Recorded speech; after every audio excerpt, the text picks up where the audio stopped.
Okay, so anyone trying to keep up with electric vehicles these days, you've probably heard about this BYD Atto too.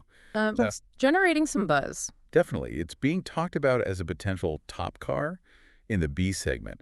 So for all of you out there watching the EV market, does it really live up to all this hype? Well, that's what we're here to find out.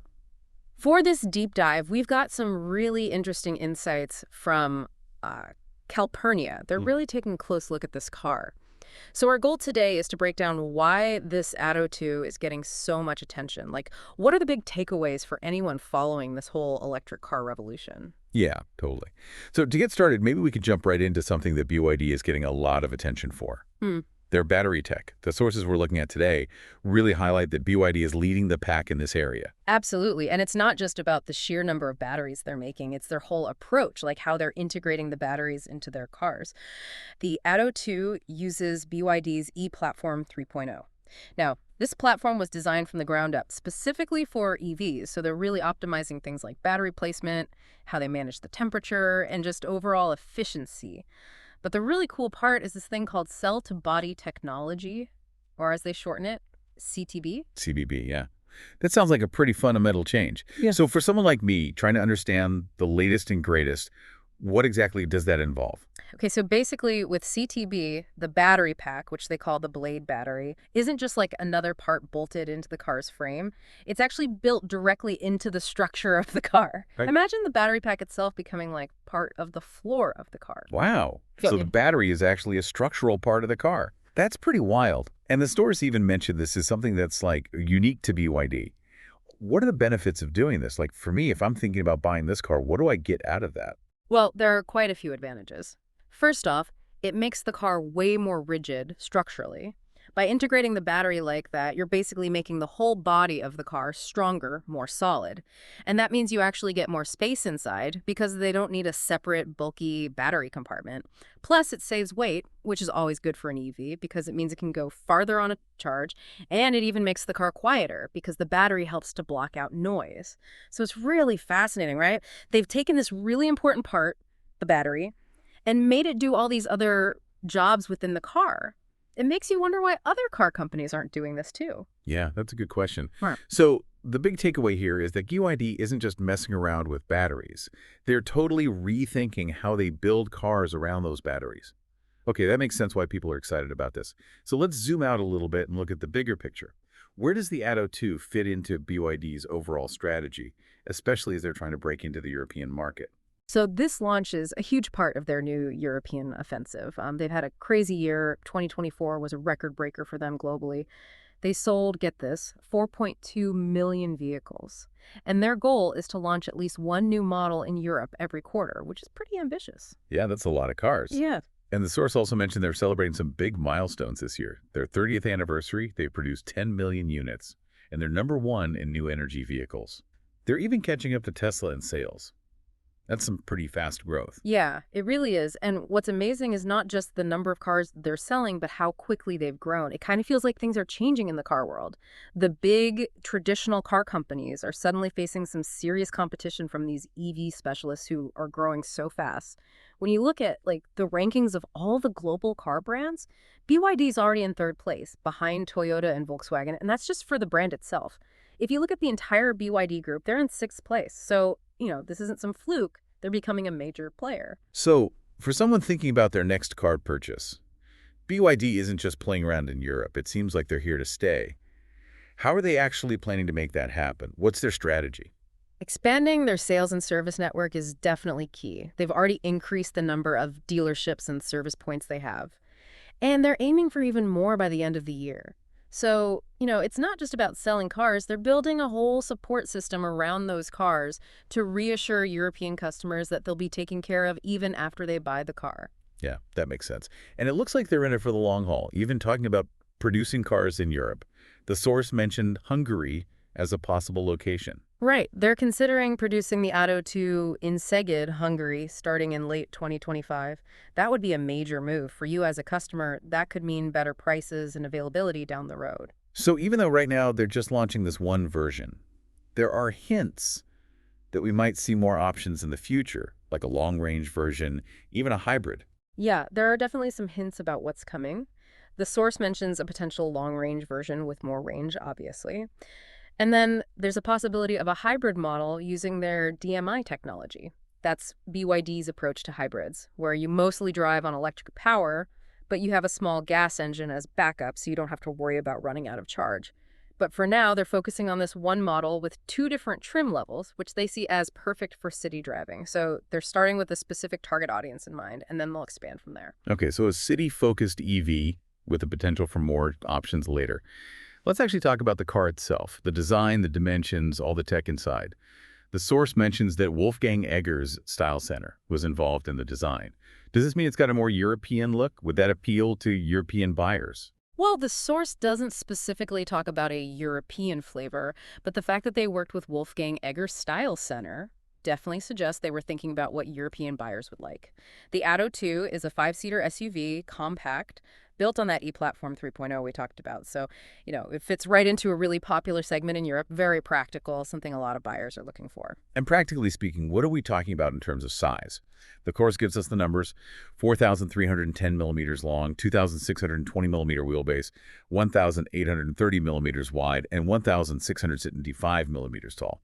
And the trunk space starts at 400 liters. Sounds pretty good for getting around the city. Yeah, definitely. Those dimensions make it very maneuverable, but still reasonably spacious, especially for city driving. And the source really emphasizes this value for money thing. They highlight all the ADAS features. ADAS has advanced driver assistance systems, things like lane keeping assist and adaptive cruise control. And they say it even has level 2 autonomous driving capability, which is pretty impressive. So they're really packing in a lot of tech, which I think European buyers appreciate, getting all those cool features without spending a fortune. All right, let's talk tech. It sounds like the interior is pretty digital. We've got an 8.8-inch digital instrument panel as standard, and then you've got this touchscreen for the infotainment system, either 10.1 inches on the active trim or a whopping 12.8 inches on the boost trim. Yeah, and there's this really cool feature with the touchscreen. It can rotate, so you can have it horizontal or vertical, depending on what you're doing. The software is supposed to be very smartphone-like. You can download apps. It has wireless Android Auto and Apple CarPlay. And you get over-the-air updates, so it's always up to date. People really want that seamless connectivity these days. For sure. And it sounds like they've really thought about keeping everyone connected. You got multiple USB ports and a 15W wireless charging pad in the Boost version. Plus, they have a really advanced voice control system that even understands Italian, which is a nice touch for the European market. It shows they're paying attention to the details. Definitely. And they even include a panoramic glass roof as standard with an electric sunshade. That's pretty fancy for a car in this segment. Yeah, nice. Yeah. So they're really hitting all the marks here: practicality, modern tech. Now let's get to the heart of the matter, the electric powertrain. What does the launch version offer in terms of battery, motor, and range? These are the things people really want to know about when it comes to EVs. Okay, so the launch version has a 130 kilowatt electric motor, 290 newton meters of torque. It's paired with their LFP blade battery, 45.12 kilowatt hour capacity. And of course, it uses that CTB technology we talked about earlier. And what about charging? How long does it take to charge this thing, and how far can you go on a single charge? Those are always the big questions. So with the DC fast charger, you can go from 10% to 80% in just 37 minutes. Not bad at all. And with the standard 11 kilowatt AC charger, a full charge takes about 5.5 hours. Perfect for overnight charging at home. The official range is 312 kilometers on the WLTP combined cycle, but they say you can get up to 463 kilometers in city driving. That city range is pretty impressive. And the source actually connects that to driving habits in Italy.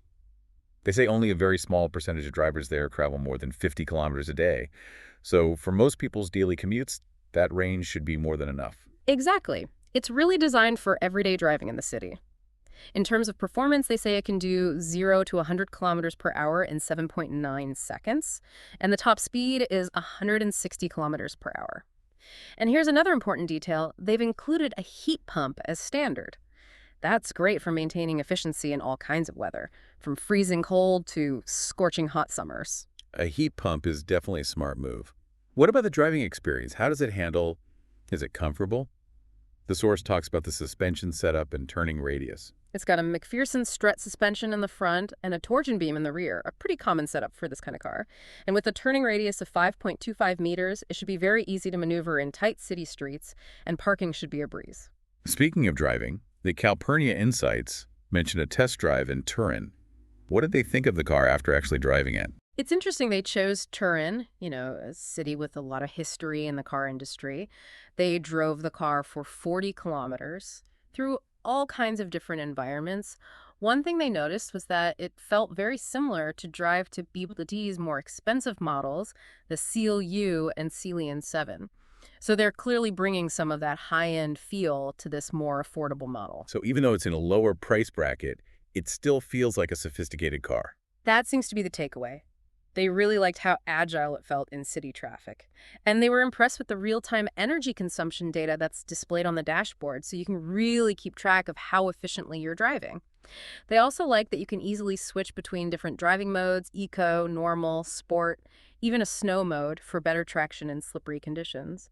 And they mentioned how quiet it was, even at highway speeds, which makes for a more relaxing ride. But were there any downsides to the driving experience? Anything they didn't like? Well, they thought the acceleration was good, but not super exciting. It lacked that instant punch that some drivers might want, but they did point out that the car is really designed for the city where that kind of quick acceleration isn't as important.